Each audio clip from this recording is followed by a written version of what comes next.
اب صحابہ رضوان اللہ علیہ مجمعین نبی کی بارگاہ میں عرض کرتے ہیں یا رسول اللہ ماذا یقول حاصل بعیر، یہ اونٹ آیا ہے آپ کے قدموں میں اس نے سر رکھا ہے، آپ کی بارگاہ میں جھکا ہے، آپ نے فرمایا ہے ما ان اللہ قد امن عائزنا، پریشان نہ ہو تیری جان کی امان ہمارے ذمہ ہے، پریشان نہ ہو کوئی تجھے نقصان نہیں دے گا، ولیسا بخائب لائزنا، ہمارا جو لائز بن جائے اس کا کوئی نقصان نہیں ہوتا، اس کا کوئی کچھ نہیں بگاڑ سکتا۔ یا رسول اللہ ماذا یقول حاصل بعیر، اس اونٹ نے آپ کی بارگاہ میں کیا کہا ہے جس کی وجہ سے آپ اسے جان کی امان بھی دے رہے ہیں اور اسے محفوظ بھی مقام عطا فرما رہے ہیں، اسے تسلی بھی دے رہے ہیں؟ میرے نبی فرماتے ہیں اے میرے صحابہ ھذا بعیر ہم اہلہ بنہرہ واکل لحمہ فہرب منہ، فرمایا یہ اونٹ ہے، اس کے مالکوں نے کھانے کا پکانے کا جب ارادہ کیا، مالک کہہ رہے تھے یہ اونٹ بوڑھا ہو چکا ہے اب کسی کام کا نہیں رہا، لہذا ہم اس طرح کرتے ہیں اسے کھا لیتے ہیں اسے پکا لیتے ہیں۔ فرمایا جب یہ بات اس اونٹ کے کانوں تک پہنچی نا تو اونٹ کو پتہ چل گیا کہ میری جان خطرے میں ہے، اب جان بچے گی تو پیارے نبی کے در پہ بچے گی۔ فرمایا فہرب منہ، اونٹ وہاں سے بھاگا، فرمایا آیا ہے ہمارے در پہ آیا ہے، اور میرے نبی نے جو جملے بولے الفاظ بولے، میرے نبی فرماتی ہیں وَاسْتَغَاثَ بِنَبِيِّكُمْ، فرمایا اونٹ آیا ہے آتے ہی اس نے تمہارے نبی سے مدد مانگی ہے، اونٹ آیا ہے آتے ہی اس نے تمہارے نبی سے، لگتا ہے اونٹ بھی پکا سنی تھا۔ کیا میرے نبی فرما رہے ہیں؟ فرمایا آیا ہے، آج کہتے ہیں تمہیں خطیبوں نے یہ عقیدہ سکھایا ہے کہ بڑی مشکل کشا ہے، بڑی مددگار ہے، غوث اعظم مشکل کشا ہے، غوث اعظم مددگار ہے، اور یہ عقیدہ باطل ہے۔ کیوں؟ اللہ ہی مشکل کشا ہے، ہم کہتے ہیں اللہ بھی مشکل کشا ہے، اللہ کے پیارے بھی مشکل کشا ہے، ان میں فرق ہے، شرک نہیں ہے، کیونکہ ہم اللہ کو مشکل کشا مانتے ہیں تو وہ اللہ کی شانیں مانتے ہیں، تو اللہ کو جو شانیں، اللہ کی جو شانیں ہیں وہ اس کی ذاتی ہے، اللہ کے ولیوں کی جو شانیں ہیں وہ رب ذوالجلال کی عطا سے ہیں۔ اور شرک کی تعریف پڑھے تو اس میں بھی یہ ہے الاشراک هو اثبات الشریک فی الالوہیۃ بمعنی وجوب الوجود او بمعنی استحقاق العبادۃ کما لعبدۃ الاصنام۔ شرک یہ ہے اللہ کے علاوہ کسی کو خدا کہنا، شرک یہ ہے اللہ کے علاوہ کسی کی عبادت کرنا۔ ہم اللہ کے پیاروں کو نہ خدا کہتے ہیں نہ خدا کے برابر کہتے ہیں، ہم اللہ کے پیاروں کی نہ مدد کرتے ہیں، ہم نہ انہیں مستحق عبادت جانتے ہیں، لہذا نتیجہ یہ نکلا اللہ کے پیارے مشکل کشا ہے تو یہ رب ذوالجلال کی عطا سے مشکل کشا ہے۔ اب یہ انداز ہے، اب اونٹ جب نبی کی بارگاہ میں آیا، صحابہ نے جب نبی کی بارگاہ میں عرض کی ہے، میرے نبی فرماتے ہیں اونٹ آیا ہے وَاسْتَغَاثَ بِنَبِيِّكُمْ، فرمایا آتے ہی اس نے تمہارے نبی سے مدد مانگ لی ہے۔ اب اونٹ کو کس نے سکھایا تھا کہ اللہ بھی مدد کرتا ہے، اللہ کے نبی بھی مدد کرتے ہیں، اللہ بھی مشکل کشا ہے، اللہ کے نبی بھی مشکل کشا ہے۔ تو آج جانور بھی یہ عقیدہ رکھے کہ نبی مشکل کشا ہیں، در پہ آنے کی دیر ہوتی ہے تو کام بن جاتا ہے۔ چار ٹانگوں والا نبی کے در کا خیال رکھے، چار ٹانگوں والا اونٹ نبی کے در پہ آ کر یہ عقیدہ واضح کرے اور صحابہ بھی نبی کی بارگاہ میں بیٹھے ہو۔ میرے نبی فرمایا وَاسْتَغَاثَ بِنَبِيِّكُمْ، فرمایا آتے ہی تمہارے نبی سے مدد مانگی ہے۔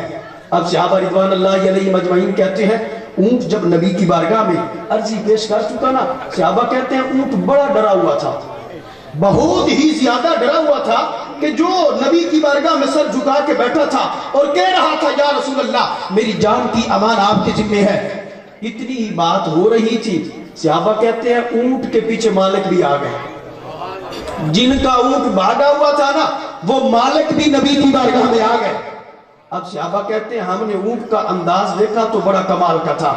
فَلَمَّا نَظَرَ إِلَيْهِمُ الْبَعِيرُ عَادَ إِلَى حَامَةِ رَسُولِ اللَّهِ، اونٹ کی نظر جب مالکوں پہ پڑی نا تو اس نے اپنے جسم کو آگے گھسیٹنا شروع کر دیا، آگے گھسیٹتے گھسیٹتے اس کا سر جو ہے نبی کی گود میں آ करता है, अर्ज करता है या रसूल अल्लाह वो दुश्मन सर पे आ गए हैं, बचाना आपके जिम्मा में है।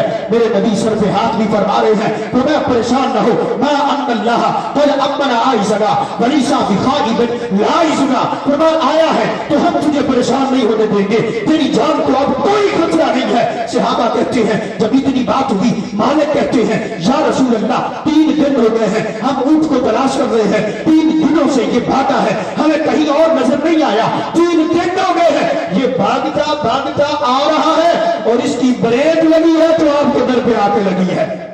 आज कहते हैं तुमने नियत करनी है, उम्रा पे जाते हो तो बैतुल्लाह की करके जाओ, तवाफ की करके जाओ, हजर अस्वद की करके जाओ। हम कहते हैं जो 3 दिनों का ऊंट भागा हुआ था, इससे तो पूछो नियत किधर की है।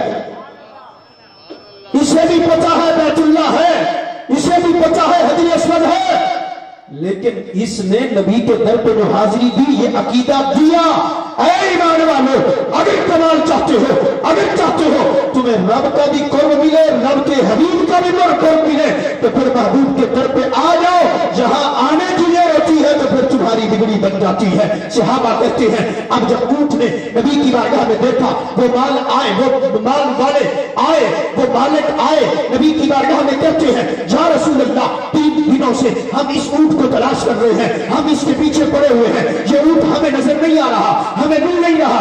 या रसूल अल्लाह आज आपकी बारगाह में आए हैं तो आपकी बारगाह में ये बैठा हुआ है, हमारा ऊंट है, 3 दिनों से हम तलाश कर रहे हैं। मेरे नबी फरमाते हैं जिसे तुम तलाश कर रहे हो अमा इन्नहु यशकू, वो तो आकर तुम्हारी शिकायतें लगा रहा है, वो आकर तुम्हारी शिकायतें लगा रहा है।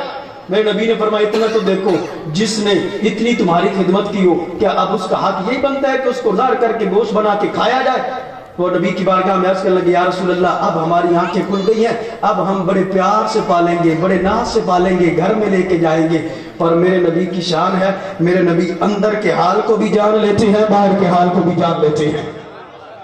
ऊपर से कौन बोल रहा है, अंदर से कौन बोल रहा है, मेरे नबी सीने का हाल भी जानते हैं, जुबान का हाल भी जानते हैं। अब जब उन लोगों ने ये कलाम किया या रसूल अल्लाह लेके जाएंगे, बड़े नाज से पालेंगे, बड़े अदब से पालेंगे, बड़े प्यार से पालेंगे, मेरे नबी ने फरमाया नहीं, मुझे तुम्हारे अंदर से मुनाफिकत नजर आ रही है। तुम कह रहे हो ऊपर से तो ये कह रहे हो, अंदर तुम्हारा ये ख्याल है बस जाने की देर है, फौरन नहर करेंगे, गोश्त बनाएंगे, खाएंगे, पकाएंगे। मेरे नबी ने फरमाया क्यों, मैं अब देख रहा हूं तुम्हारे अंदर से मुझे मुनाफिकत नजर आती है, पर मैं इस ऊंट को अब मैं तुम्हारे हाथ नहीं भेजूंगा। अब ये है मेरे नबी की शान। अब मेरे नबी आगे ऐलान कर रहे हैं फरमाया इन्नल्लाहा नज़र रहमता फी कुलूबिल मुमिनीन, फरमाया अल्लाह ने रहमत को छीन लिया है।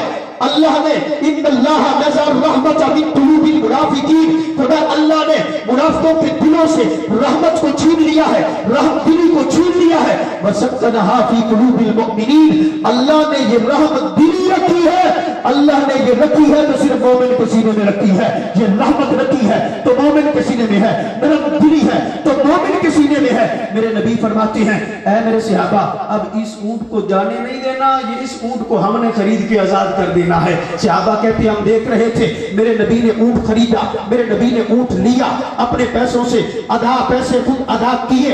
अब ऊंट जब नबी की बारगाह में बैठा है, मेरे नबी ने फरमाया या भाई ऐ ऊंट अब सर को उठा ले, फरमाया ऊंट अब सर उठा, अब कोई खतरा नहीं है। फरमाया या भाई इन तलिक फ़अन्ता हुर्रुन लिवजहिल्लाह, फरमाया ऊंट मौजा मार, अब हमने तुझे आजाद कर दिया है। सहाबा कहते हैं जब मेरे नबी ने फरमाया ना फंतलिक चल फ़अन्ता हुर्रुन लिवजहिल्लाह, फरमाया तू अब आजाद है, अब तुझे कोई नहीं रोकेगा, कोई तेरी जान का दुश्मन नहीं है, कोई तेरे रास्ते में रुकावट नहीं बनेगा। सहाबा कहते हैं ऊंट आजादी भी हासिल कर रहा था, दुआएं भी कर रहा था। मेरे नबी आमीन कह रहे थे, कह लगे सुम्मा रहा, ऊंट ने कुछ बोला, मेरे नबी ने फरमाया आमीन, ऊंट ने दूसरी मर्तबा भी कुछ बोला, मेरे नबी ने फरमाया आमीन, ऊंट ने तीसरी मर्तबा भी कुछ बोला, मेरे नबी ने फरमाया आमीन, ऊंट ने चौथी मर्तबा सुम्मा राबिअता फबकन नबी सल्लल्लाहु अलैहि वसल्लम, ऊंट ने चौथी मर्तबा भी कोई दुआ की तो मेरे नबी की आंखों से आंसू निकल आए और मेरे नबी ने आमीन भी फरमाया। सहाबा हैरान हो गए या रसूल अल्लाह, अभी मुस्कुरा रहे थे, अभी ऊंट को तसल्ली दे रहे थे, अभी आमीन कह रहे थे, फिर चौथी मर्तबा आमीन भी कहा है और रो भी पड़े हैं, या रसूल अल्लाह क्या वजह है। मेरे नबी फरमाते हैं, ऐ मेरे सहाबा, जब मैंने ऊंट को आजाद किया ना, ऊंट ने मेरी उम्मत के लिए दुआएं करना शुरू कर दिया। और मैं ऊंट पहली दुआ कर रहा था, या रसूल अल्लाह, अल्लाह आपकी उम्मत को बेहतरीन जज़ा दे। आपने कुरान भी दिया, आपने दीन भी दिया, आपने इस्लाम भी दिया। और मैंने कहा आमीन। या रसूल अल्लाह, दूसरी दुआ क्या की उसने, जो दूसरी मरतबा आपने आमीन फरमाया। तो मैं ऊंट कह रहा था, या रसूल अल्लाह, क़यामत का दिन होगा, हर एक को जब अपनी पड़ी होगी, आपकी उम्मत को मुश्किल आएगी, आपकी उम्मत को उस वक्त मुश्किल घड़ी आएगी। फरमाया, अल्लाह आपकी उम्मत की मुश्किलों को ऐसे दूर करे जिस तरह आज आपने मेरी मुश्किल को दूर फरमाया है। मेरे नबी फरमाते हैं, मैंने कहा आमीन। या रसूल अल्लाह, आपने तीसरी मरतबा भी आमीन फरमाया है। मेरे नबी फरमाते हैं, ऐ मेरे सहाबा, ये ऊंट कह रहा था, या रसूल अल्लाह, अल्लाह आपकी उम्मत के खून को दुश्मन से बचाए, दुश्मन से महफूज रखे, दुश्मन कभी आपकी उम्मत के खून से फायदा ना उठाए। मेरे नबी फरमाते हैं, मैंने कहा आमीन। या रसूल अल्लाह, चौथी मरतबा भी आपने आमीन भी कहा है, आप रो भी पड़े हैं। मेरे नबी फरमाते हैं, ऐ मेरे सहाबा, ये ऊंट कह रहा था, या रसूल अल्लाह, या रसूल अल्लाह, आपकी उम्मत कभी आपस में न लड़े। मेरे नबी फरमाते हैं, मैंने आमीन भी कहा, मेरी आंखों से आंसू भी निकल आए। या रसूल अल्लाह, रोने में क्या हिम्मत है। मेरे नबी फरमाते हैं, ऐ मेरे सहाबा, यही चार दुआएं तो मैंने भी अपने रब से अपनी उम्मत के लिए मांगी थी जो ऊंट मांग रहा था। फरमाया, मैंने पहली भी की, दूसरी भी की, तीसरी भी की। जब मैंने चौथी दुआ की ना, फरमाया मेरे पास जिब्रील आ गए और मुझे पैगाम दिया कि आपकी उम्मत फना नहीं होगी मगर तलवार के जोर पे। और मुहद्दिसीन ने लिखा, सैयदना उस्मान गनी की शहादत के वक्त जब तलवार नियाम से बाहर निकलती है, फिर क़यामत तक तलवार जो है वो नियाम के अंदर नहीं जाएगी। आपस के इख्तिलाफ हमेशा ये चलते रहेंगे। फरमाया, ये वो दुआ थी जो ऊंट कर रहा था। मेरे नबी आमीन भी फरमा रहे थे, मेरे नबी आंखों से आंसू भी बहा रहे थे। आज इस सूरत हाल को देखें तो ये देख ले कि जानवर जब नबी की उम्मत के लिए दुआ करता है, जानवर जब नबी की उम्मत की खैर खाही की दुआ करता है, तो हमारा भी हक बनता है, हमारा मोमिन भाई जब किसी जुल्म का शिकार हो, जब किसी मुसीबत का शिकार हो, जब किसी मुश्किल में फंस जाए, हमारा हक बनता है हम हर लम्हा उनको अपनी दुआओं में याद रखते नजर आए। इस इज्तिमा की बरकत से अल्लाह फलस्तीनियों की गैबी मदद फरमाए, जो शहीद हुए हैं अल्लाह उनके दर्जात बुलंद फरमाए, जो जिहाद कर रहे हैं अल्लाह उनकी गैबी मदद फरमाए, अल्लाह उनकी बेहिसाब मदद फरमाए। रब्बे जुल जलाल इन घड़ियों का सदका हम सबको ऐसा जज्बा अता फरमाए जिस जज्बे के अंदर नबी की मोहब्बत, नबी की नामूस की चौकीदारी, जिसमें नबी के असहाब की नामूस की चौकीदारी, जिसमें नबी की आल की नामूस की चौकीदारी हो, और इसी के अंदर ही जिंदगी बसर हो और इसी के मुताबिक दुनिया से जाए। रब्बे जुल जलाल की बारगाह में दुआ है, रब्बे जुल जलाल हमारी मुख्तसर शिहाजी अपनी बारगाह में कबूल फरमाए।